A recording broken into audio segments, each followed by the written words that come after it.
सभी विद्यार्थियों को राम राम। मैं हूं पीके वैद। स्वागत है एक बार पुनः आप सभी लोगों का। काफ़ी विद्यार्थी हमारे पास लगातार कमेंट कर रहे थे कि सर आयुर्वेदा फार्मासिस्ट की प्रिपरेशन आप अपने चैनल पे लगातार कराते रहिए। तो सभी विद्यार्थियों के कमेंट को देखते हुए, भविष्य की विद्यार्थियों की चिंता को देखते हुए मैं एक बार पुनः आप सभी लोगों के लिए आयुर्वेदा फार्मासिस्ट के प्रश्न पत्रों को सॉल्व कराने के लिए प्रयासरत हूँ। तो जो विद्यार्थी हमारे साथ नए जुड़ रहे हैं वो लोग चैनल को सब्सक्राइब कर लें और वीडियोज़ को लाइक करके अपने मित्रों को भी शेयर कर दें। ये वीडियो जो मैं बना रहा हूँ, अगर आप लोगों का इस वीडियो पे अच्छा रिएक्शन होगा, कमेंट होगा, अच्छे अच्छे प्यारे प्यारे कमेंट करेंगे और आप अपनी प्रतिक्रिया जो है कमेंट बॉक्स में ज़रूर बताएंगे, तो मैं आपको नेक्स्ट वीडियो भी दूंगा। इस वीडियो को मैं एज ए ट्रायल वीडियो बना रहा हूं। अगर आप लोग अच्छे से इसको रिएक्शन देंगे, लाइक करेंगे और मित्रों को भी शेयर करेंगे, आपको इस प्रश्न पत्र को जो मेरे पढ़ाने का तरीका है समझ में आ रहा कि नहीं आ रहा है, क्या इम्प्रूवमेंट हमें करना चाहिए, ये सारी चीज़ें अगर आप लिखेंगे तो हमें बहुत अच्छा लगेगा और मैं आप लोगों के लिए प्रतिदिन एक एक वीडियोस देता रहूँगा जो आपकी फार्मासिस्ट एग्ज़ाम के लिए बेहद महत्वपूर्ण होगा। ये प्रश्न पत्र जो देख रहे हैं आप, ये pharmacist question paper for the post of pharmacist के पद हेतु प्रश्न पत्र है। इसमें जो है टोटल आपको 100 प्रश्न दिए जा रहे हैं। हिंदी और इंग्लिश में दोनों में आपको प्रश्न जो है आपको दिया जाएगा। यहाँ आपको रोल नंबर फिलअप करना होगा, यहाँ कैंडिडेट का सिग्नेचर होगा, एग्जामिनेशन डेट आप एग्जामिनेशन डालेंगे और यहाँ जो आपके कमरे में गार्डी कर रहे होंगे यानी कि जो आपका एग्जामिनर होगा जो आपके कमरे में उस समय लगा होगा उसका यहाँ पे सिग्नेचर होगा। दिया है कि प्रत्येक प्रश्न 1 अंक का है, सभी प्रश्न अनिवार्य हैं, यानी कि प्रत्येक प्रश्न जो आपका है 1 नंबर का है और सभी प्रश्न अनिवार्य हैं। गलत उत्तर के लिए कोई निगेटिव मार्किंग नहीं है, इसमें दिया हुआ है। परीक्षा के बाद प्रश्न पत्र वापस करना है, ये भी एक शर्त होगी। ये चीज़ें आपको पढ़ना ज़रूरी होता है, जानना भी ज़रूरी होता है, नहीं तो बाद में आप लोग कहते हैं कि हमको ये चीज़ें नहीं पता थी। अब आइए देर ना करते हुए प्रश्न नंबर 1 को देखते हैं। प्रश्न नंबर 1 में दिया है कि नवायस लौह में लौह की मात्रा एवं अनुपान है। नवायस लौह जो होता है इसमें लौह की मात्रा एवं अनुपान है, क्या है बताना की कोशिश करें विद्यार्थी लोग। तो इसका जो है आपका डी विकल्प सही होगा। 9 भाग लौह एवं मधु एवं घृत, ये आपका जो है डी वाला विकल्प सही होगा। नवायस लौह जो होता है इसमें 9 भाग आपका लौह होगा, मधु और घृत से जो है इसको तैयार किया जाता है।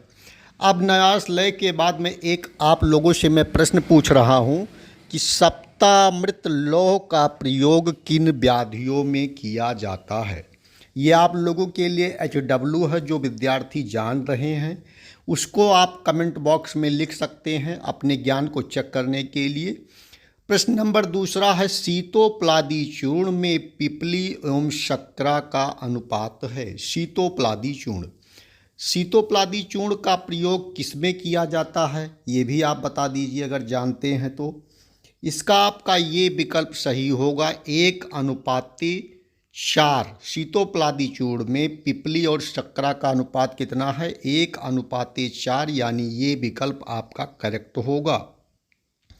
प्रश्न नंबर 3 देखते हैं। कर्कट श्रृंगी का प्रयोजांग है, इसका क्या प्रयोजांग है बताने की कोशिश करें। इसका सी विकल्प सही होगा, जिसका जो होता है श्रृंगाकार कोश, यानी जो है सेल, इसका जो है प्रयोग किया जाता है। इसे आप लोग टिक कर लीजिए। प्रश्न नंबर 4 देखेंगे। यम आर है, इसे क्या कहते हैं। आप इंग्लिश में भी देखते जाएंगे और हिंदी में भी देखते जाएंगे, क्योंकि काफ़ी विद्यार्थी हिंदी में ही समझ पाते हैं, इसलिए मैं हिंदी में ही पढ़ाने की कोशिश कर रहा हूं, जिससे आप लोगों को बेहतरीन ढंग से समझ में आ जाए। तो इसका बी विकल्प सही होगा। इस मिलर्स, मम्स और रूबेला जो है बी वाला विकल्प आपका करेक्ट हो जाएगा, इसे टिक कर लेंगे विद्यार्थी। नेक्स्ट प्रश्न को देखते हैं, यानी कि प्रश्न नंबर आपका 5वां क्या है। निम्नलिखित में कौन सा सुख विरेचन द्रव्य है। सुख विरेचन द्रव्य है, कौन सा होगा विद्यार्थी बताएं। इसमें दिया हुआ विकल्प है आरगवद, त्रिविद और एरंड, उपयुक्त में से कोई नहीं। तो कौन होगा बताने की कोशिश करें, कौन सा होगा। निम्नलिखित में से कौन सा सुख विरेचन द्रव्य है। सुख विरेचन प्रश्न नंबर 5वें का बी विकल्प सही होगा, यानी कि त्रिवृत्त जो होता है ये सुख विरेचन द्रव्य होता है, यानी बी विकल्प सही हो जाएगा। प्रश्न नंबर 6वां देखेंगे, सम्यक किसका पर्याय है। प्रश्न नंबर 6वें का कौन सा विकल्प सही होगा। ताल, तुत्य, मच्छिका, विमल। तो इसका बी विकल्प सही होगा। तुथ्य जो है ये होगा आपका सही होगा सम्यक। प्रश्न नंबर 7वां देखेंगे, इसमें दिया है पंकज जम्बू फल सदृश्यम वर्ण किस भस्म का होता है। 7वां का इसमें दिया विकल्प है लौह भस्म, स्वर्ण भस्म, नाग भस्म या सद भस्म। 7वें नंबर प्रश्न का कौन सा विकल्प सही होगा। ये विकल्प सही होगा लौह भस्म जो होता है ये क्या होता है, पंकज जम्बू फल सदृश्यम भस्म जो है दिखाई देता है। ये जो है 7वां के आपका ये विकल्प सही होगा लौह भस्म। प्रश्न नंबर 8वां देखेंगे फटाफट, शंख पुष्पी का बॉटनिकल नाम है। शंख पुष्पी, शंख पुष्पी का बॉटनिकल नेम क्या है। इसका डी विकल्प सही होगा। नंबर 9वां देखेंगे, बीसीजी वैक्सीन किस मार्ग द्वारा दी जाती है। बीसीजी की जो वैक्सीन होती है ये किस मार्ग के द्वारा दी जाती है। IMSC, intradermal, IB। कौन सा होगा भैया। 9वें का आपका कौन सा विकल्प सही होगा। सी विकल्प सही होगा इंट्राडर्मल। BCG की जो वैक्सीन होती है ये इंट्राडर्मल दिया जाता है।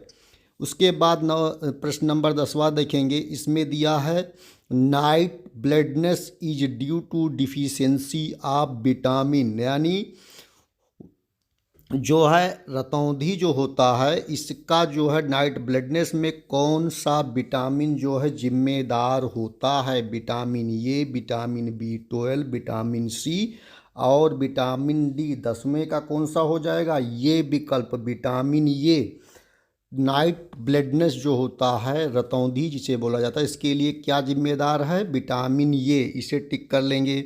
और रतौंधी के लिए विटामिन ए किस में पाया जाता है, जो लोग जान रहे हैं कमेंट कर देंगे विद्यार्थी।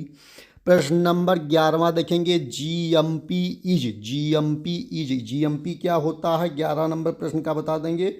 तो 11 नंबर प्रश्न का ये विकल्प सही होगा गुड मैन्युफैक्चरिंग प्रैक्टिसेस।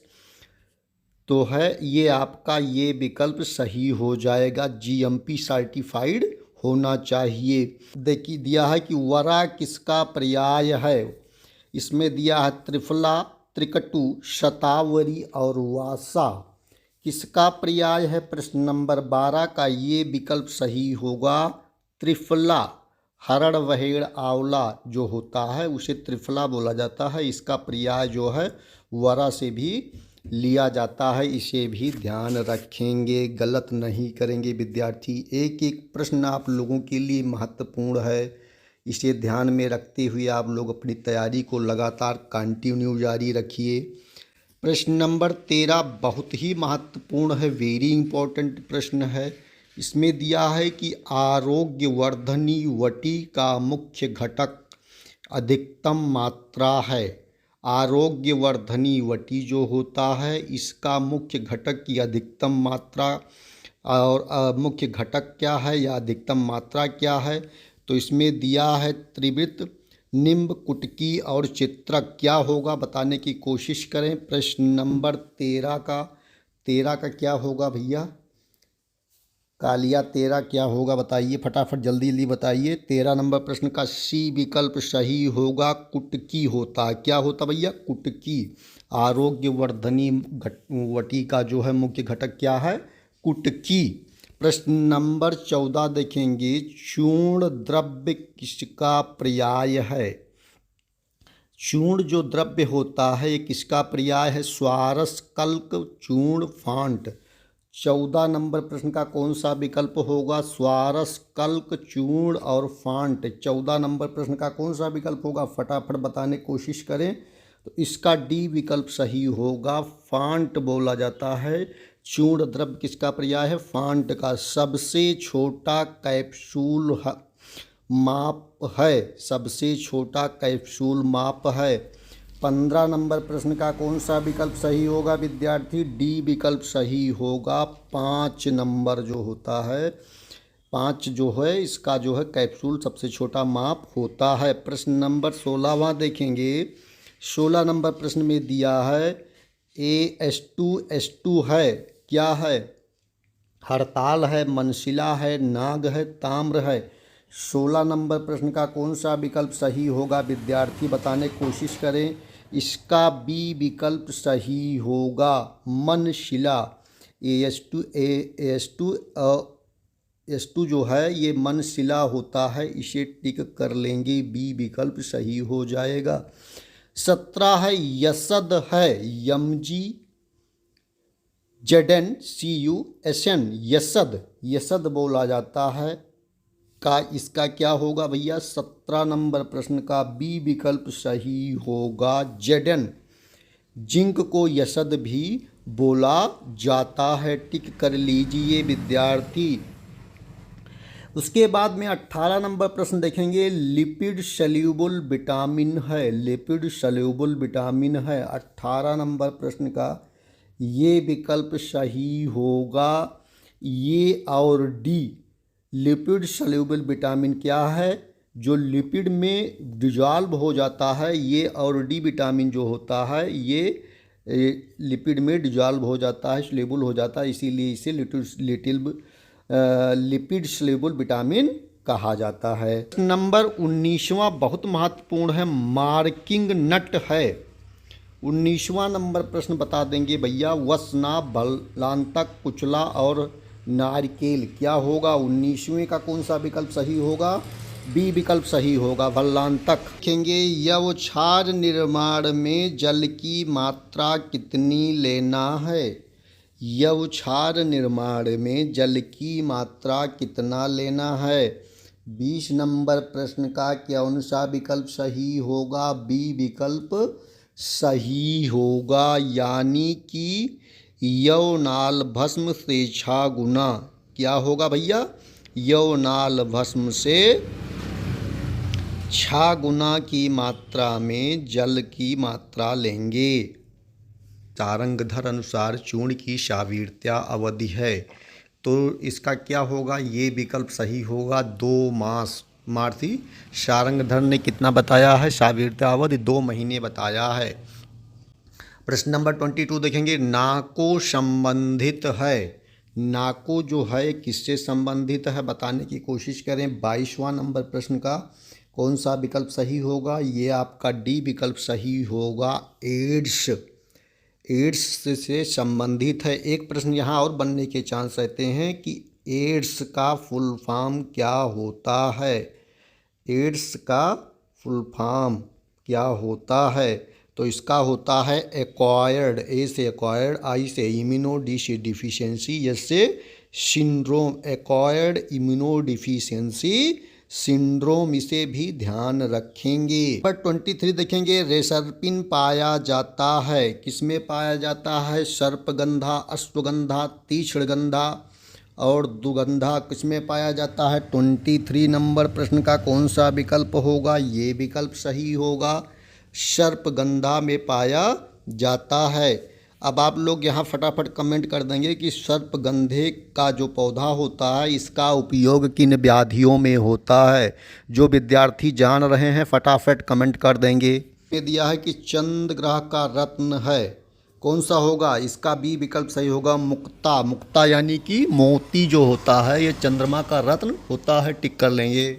25 देखेंगे। निश्चंदत्व परीक्षा की जाती है, किसके लिए किया जाता है? 25वें नंबर प्रश्न का कौन सा होगा? अभ्रक भस्म के लिए, कांजलि के लिए, ए और बी दोनों उपयुक्त में से कोई नहीं। 25 नंबर प्रश्न का कौन सा विकल्प सही होगा? इसका सी विकल्प सही होगा ए और बी दोनों, यानी अभ्रक भस्म के लिए और कंजली के लिए जो है ये परीक्षा किया जाता है।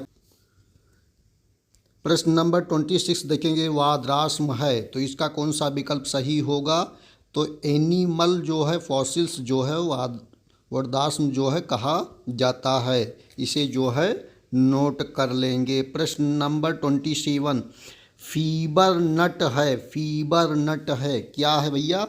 तो इसमें दिया है वस्तना, वल्लांतक, कुचला और लता करंज, तो कौन सा होगा? 27 में कौन सा होगा?